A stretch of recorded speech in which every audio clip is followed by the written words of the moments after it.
Welcome to TV9 News. I'm your host Ashish Parekh. In India, discussions about privacy, data sharing practices and data protection, all of these have been an undercurrent as the focus has solely been on digitalization of every aspect of our lives. But now, over the past 1 week, the discussion has slowly started shifting and all of these factors are now a wave that everybody is taking note of. India's new IT Rules 2021, also known as the Intermediary Guidelines and the Digital Media Ethics Code 2021, were notified on February 25, and this was the first ever attempt in India to tame the monster that social media had become. Now these new IT rules apply to every single applicable entity that is there, which is any social media platform which is called as an intermediary, or any OTT platform or digital media news portal or any other website as such. So pretty much every single website has been covered under this to make sure that everyone is accountable.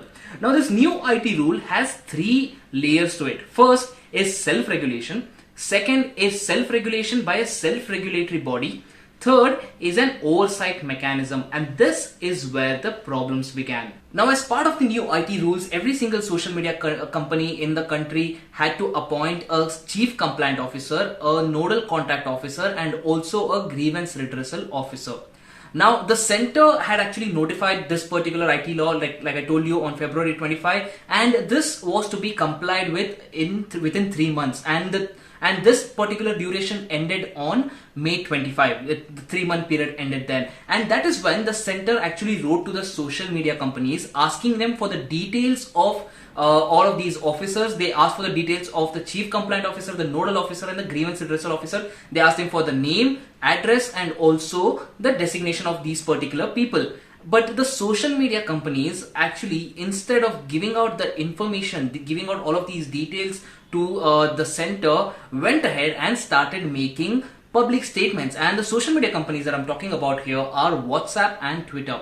WhatsApp went to the Delhi High Court, whereas Twitter started making public statements. WhatsApp's argument about this was that it was actually affecting the right to privacy of users in India, whereas Twitter started making public statements about how the new rule could actually mean that there is a curb or there is some sort of a potential threat to the freedom of expression of people in India. And also there was a raid on Twitter India's office on May 24, and this was for completely unrelated incidents, but Twitter India actually believes that this was to intimidate the staff over there to make sure that they comply with the rules, and this is what happened.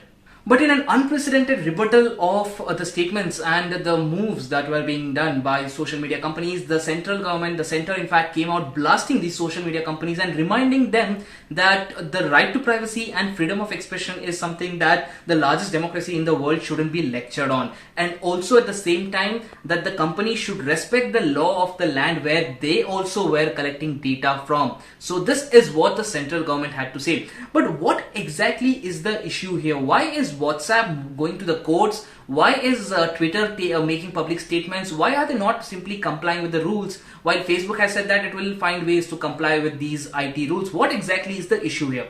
Let's talk about WhatsApp first. Now the issue with WhatsApp is traceability.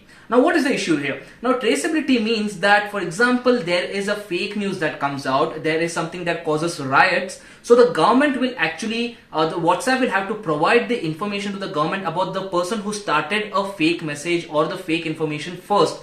For this, WhatsApp will actually have to re-engineer its entire product, because WhatsApp is based on end-to-end encryption. WhatsApp might collect any data from you, but it cannot read your messages. So for traceability feature to be to be enabled, it actually has to read into all of your messages. And for example, if a person number 1 has to be found and the information collected is from person number 10, then everyone between 1 to 10, everyone's messages will be checked, and that means that there is no chance of any sort of a privacy on its messaging platforms. This is what WhatsApp has to say.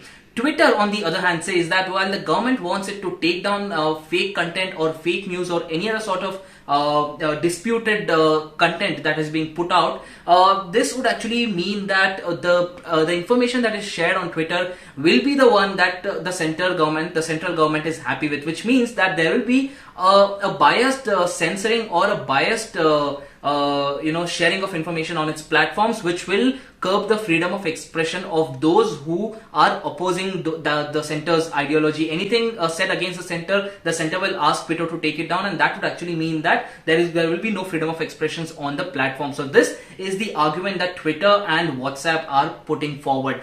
But right now, a lot of people are concerned about one single aspect, which is whether Twitter, Facebook, Instagram, and all these platforms will actually be banned in India. Now, the rule here is that the only thing that the Indian government has said so far, they have never spoken about banning any of these platforms. They've only said that these platforms will be stripped of the special protection that they're given under the subsection 1 of section 79 of IT rules. What does it say? It says that in case there is a person who is actually posting something defaming or criticizing or misinformation is being posted on these platforms will not be held responsible because they are just intermediaries. But in case they don't comply with the new IT rules, they will be held responsible. Criminal case will be filed against people working in those companies in case someone is sharing, in case those platforms are misused by people to share misinformation or cause riots or anything as such. That is what is happening right now. But the center now has given some more days for these companies to comply with these rules. What will happen? Whether will these companies actually obey the law of the land, or will the strict action be taken by the center government against these companies? What do you guys think? Do let us know in the comment section below, and also don't forget to like, share and subscribe to TV9 News. Thanks a lot for watching.